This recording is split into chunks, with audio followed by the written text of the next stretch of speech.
Maintenant que la démolition est terminée, on a pu vérifier l'état de la structure et constater que les murs extérieurs sont construits en pièce sur pièce. Ce qui veut dire qu'on a des morceaux de bois de 4 à 6 pouces d'épais qui sont empilés un par-dessus l'autre, bref, des murs pleins en bois.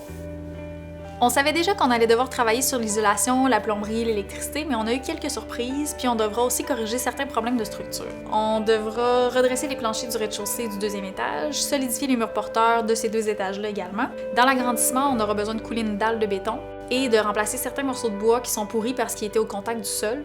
Puis en plus de ça, on devrait refaire toute la plomberie du logement du 3e étage avant de refermer les plafonds de l'étage en dessous. Il y a des trous un peu partout. Ici, il y avait une cheminée.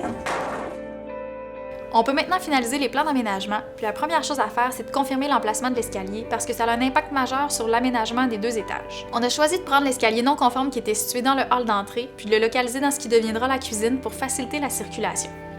Le deuxième élément qui est vraiment important à localiser dès le départ, c'est ce que j'appelle le vide technique.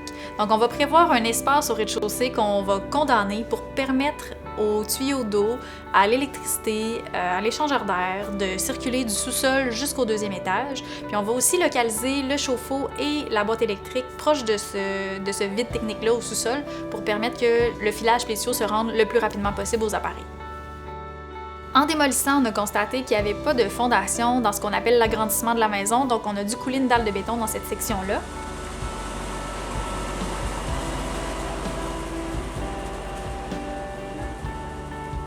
Et on a dû, en urgence, construire 2 murs temporaires, un de chaque côté du mur porteur actuel, pour pouvoir retirer le mur porteur et le remplacer par une poutre d'acier qui traverse la maison en plein centre. Comme les éléments majeurs sont déterminés sur le plan, on peut maintenant confirmer l'emplacement de chacune des pièces. Quand on entre à l'intérieur, on a un espace qui est réservé pour le hall d'entrée. La pièce qui est collée sur le hall d'entrée, ce sera le salon. Ensuite de ça, on a la cuisine avec un accès à l'extérieur et le corridor qui mène vers la salle à manger. Puis en dessous de l'escalier, on a décidé de maximiser l'espace et d'installer une toute petite salle d'eau. Au 2e étage, on a un corridor qui mène aux 2 chambres, à la salle de bain et à une salle de lavage qui a aussi un accès à l'extérieur. Maintenant qu'on a une meilleure idée d'où on s'en va, on peut confier les plans de construction à notre entrepreneur, Super Dan. Je m'appelle Daniel Boudreau, je suis entrepreneur général de la compagnie Dalvo Inc. Je travaille avec mon fils, on a une entreprise père et fils. C'est moi ici qui va superviser les travaux pour Marie-Pierre et Jessie. L'arrivée de Daniel et Vincent, c'est vraiment plaisant parce qu'à chaque jour où il y a une évolution, on voit que le chantier avance beaucoup plus vite avec un entrepreneur qui est sur place à temps plein.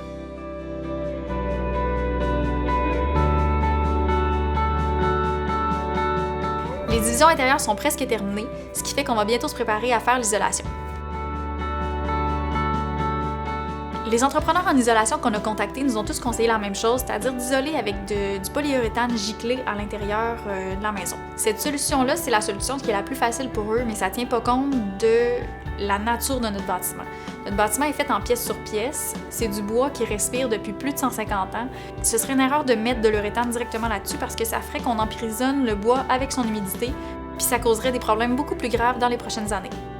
Nous, on a choisi d'isoler avec de la cellulose. La cellulose, c'est une fibre de papier journal qui est recyclée puis qui est mélangée avec d'autres produits qui font que ça gère bien l'humidité et que ça éloigne les insectes. C'est un isolant en vrac, ce qui fait qu'il y a quand même certaines dispositions à prendre avant de pouvoir l'appliquer. Donc nous, il a fallu construire des murs à l'intérieur de la maison. On a fait en sorte que ces murs-là ne touchent pas aux murs extérieurs pour pas avoir de pont thermique. Donc un pont thermique, c'est quand le froid de l'extérieur va se diffuser jusqu'à l'intérieur de la maison. Ensuite de ça, on met une polythène et on va percer cette polythène-là avec la buse qui est faite spécifiquement pour compacter la cellulose à l'intérieur du mur. Donc quand il y a suffisamment de cellulose, la polythène vient se gonfler et il y a très peu de chances que la cellulose s'affaisse avec les années puisqu'elle a été compactée.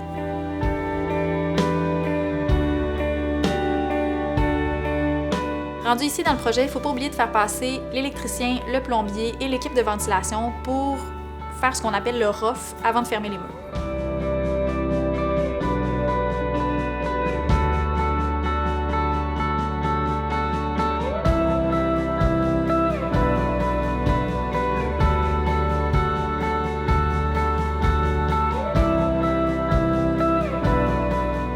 Dans le cas de notre projet, oui, on veut une maison saine, on veut des matériaux naturels, on aurait beaucoup aimé ça avoir du lambris de bois partout, mais ça aurait pas été réaliste de faire ça considérant notre budget puis les surprises qu'on a eues jusqu'à présent. On a dû faire des compromis, on a choisi de poser du gyps comme dans une construction standard, mais on a quand même essayé de choisir le produit qui avait le plus de pourcentage de matière recyclée à l'intérieur.